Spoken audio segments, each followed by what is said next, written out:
మతములెన్ని ఉన్న మానవత్వం ఒక్కటే, జాతులెన్ని ఉన్న నీతి ఒక్కటే, పదములెన్ని ఉన్న పరమార్థం ఒక్కటే, వాస్తవము నాల వారి మాట.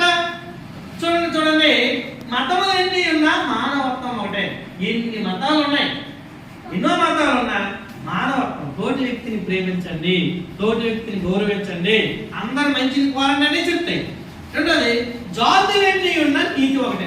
ఎవరు ఎన్నెన్నో జాతులు ఉన్నాయి భూగోళం మీద, కానీ నీతిగా బ్రతకమనే చెప్తాయి జాతులన్నీ, అవునా కదా?